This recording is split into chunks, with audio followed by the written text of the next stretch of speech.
Gulf, Ortega rips President Reagan at the UN. In with our Pentagon correspondent, Bob Zelnick.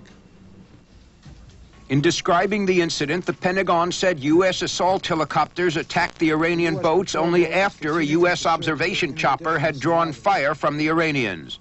The firing on the U.S. helicopter was clearly a hostile act.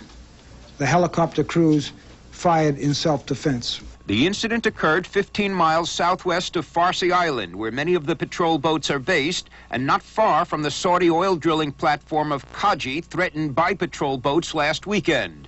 Involved were choppers from the assault ship Raleigh and the guided missile frigate Thatch, both sent to the area during last weekend's trouble. The Pentagon says that in darkness, an observation helicopter on routine patrol came under fire from 4 Iranian patrol boats. The chopper radioed for assistance. Sources here say that several AH-6 Seabat choppers came to its aid, firing rockets and machine guns at the Iranian boats. 3 were sunk, a 4th apparently escaped. Of the 6 Iranians rescued thus far, 3 are seriously hurt. There were no U.S. casualties. In yet a second incident, U.S. sources say a chopper came under fire from an Iranian oil platform near Bahrain. Sources say the U.S. response to that incident is under consideration. The assault choppers involved in the patrol boat incident were the same type that disabled the Iran Ajr, caught laying mines 3 weeks ago northeast of Bahrain. But late today, the administration reiterated its refusal to invoke the War Powers Act, describing recent U.S.-Iranian clashes as isolated incidents rather than the prelude to greater violence. Bob Zelnick, ABC News at the Pentagon. Still in the region, the Reagan administration has worked out a deal with congressional leaders to facilitate a new arms sale to Saudi. Therefore, the War Powers Act should not be invoked. All right, thank you very much, Fred Francis at the Pentagon tonight. And at the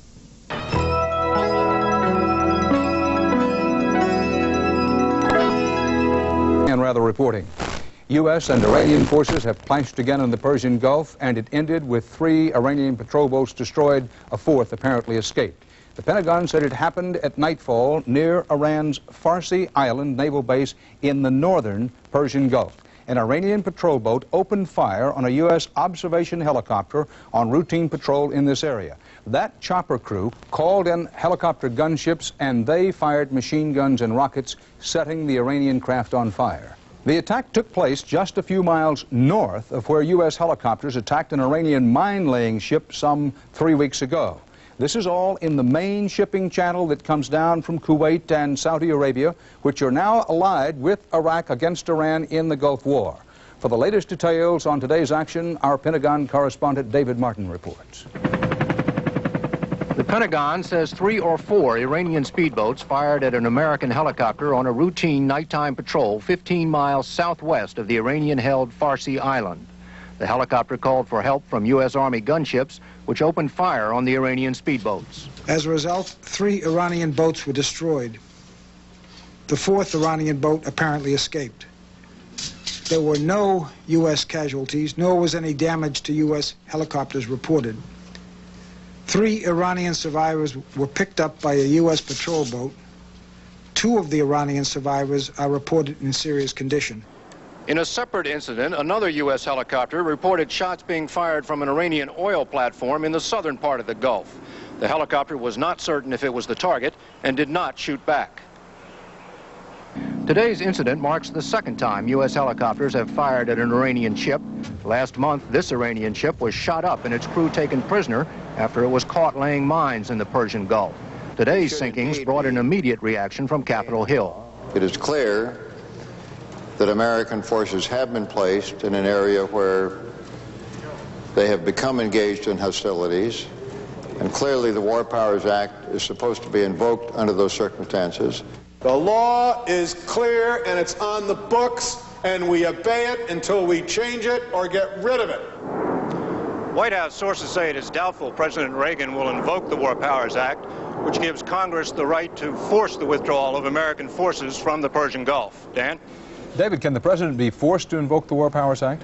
Well, the White House says the act is unconstitutional. The Democrats have taken that to court, but Congress always has the power of the purse. They can simply say no monies can be expended for operations in the Persian Gulf. Thank you, David. Earlier today, an Iranian gunboat attacked a Japanese-owned tanker, wounding 3 crewmen. Iraq said its warplane struck another tanker near Iran's main oil terminal. And French minesweepers found 2 more mines just outside the Gulf. Bob Simon reports on shipping routes that have turned into shooting galleries. The southern Gulf has a new skyline, dozens of tankers and freighters waiting for safe passage, waiting to have their war wounds patched up, or just waiting. 2 Iranian tankers were being treated this morning for injuries inflicted by Iraqi missiles. This in the same port which has become a sickbay for vessels bloodied by both sides of the war.